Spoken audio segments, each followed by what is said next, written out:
ఈ రోజు చేసుకున్నాడు చేసుకున్నంత మహాదేవ అన్నారు పెద్దలు. అందుకే జగన్మోహన్ రెడ్డి గారిని నమ్మి ఓట్లయితే పాపం ఆ నమ్మకాన్ని నిలబెట్టుకోలేకపోయారు. అందుకే ఈ రోజు జగన్మోహన్ రెడ్డి గారు చేసిన తప్పులు ఆయనకు శాపాలుగా మారినాయి. సంక్షేమం తగ్గించారు, అభివృద్ధి శూన్యం. కానీ మేము వేసిన 2000 సిమెంట్ రోడ్లు వేస్తే ఈ నియోజకవర్గంలో సైడ్ కాలువలు కట్టలేకపోయారు. మరి బొల్ల బెమ్మరాడు ఏం చెప్తాడు దానికి సమాధానం? ఎందుకు కట్టలేకపోయారు మీరు? దీని అన్నిటికీ కూడా ప్రజలు సమాధానం చెప్తారు.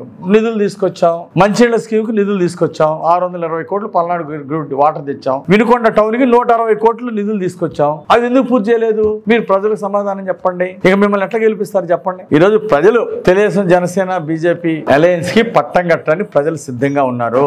ఈ రోజు ప్రజలు చాలా విఘ్నత వ్యవహరిస్తున్నారు. ఖచ్చితంగా ఇది ప్రజా విజయం కాబోతా ఉంది. భారీ మెజారిటీతో 167 సీట్ల పైన ఈ అలయన్స్ కి వచ్చి సరికొత్త రికార్డు సృష్టించబోతున్నారు ప్రజలు రాష్ట్రంలో. ఖచ్చితంగా ఇది జరిగి తీరుతుంది. మేము కూడా శక్తి వంచన లేకుండా వరకశిలపూడి ప్రాజెక్ట్ పూర్తి చేసేదానికి, నియోజకవర్గంలో ప్రతి ఇంటికి మంచినీళ్ళు ఇచ్చే స్కీమ్ పూర్తి చేయడం, వినుకొండ పట్టణానికి ఒక స్టేడియం, ఒక పార్కు, మంచి అగ్రికల్చర్ కాలేజీ గానీ హార్టికల్చర్ కాలేజీ గానీ తీసుకొస్తాం. వినుకొండకి ఏదైతే కమిట్మెంట్ చెప్పామో కమిట్మెంట్ చేసి చూపిస్తాం. ఎంపీ కృష్ణదేవరాయలు గారు వస్తున్నారు. ఆయన సహకారంతో మేమందరం కలిసి చంద్రబాబు గారి దగ్గరికి వెళ్ళి త్వరితగతిన నిధులు తీసుకొచ్చి పనులు పూర్తి చేస్తాం. వరకశిలపూడి ప్రాజెక్టు కానీ ఇంటింటికి మంచినీళ్ళ స్కీమ్ తొందరగా పూర్తి చేస్తాం. ప్రజలు రుణం తీర్చుకుంటాం. మేము మరింత బాధ్యతగా కృషి చేసి నియోజకవర్గాన్ని, పల్నాడు జిల్లాని సర్వతోముఖాభివృద్ధికి కృషి చేస్తాం, కట్టుబడి ఉన్నాం.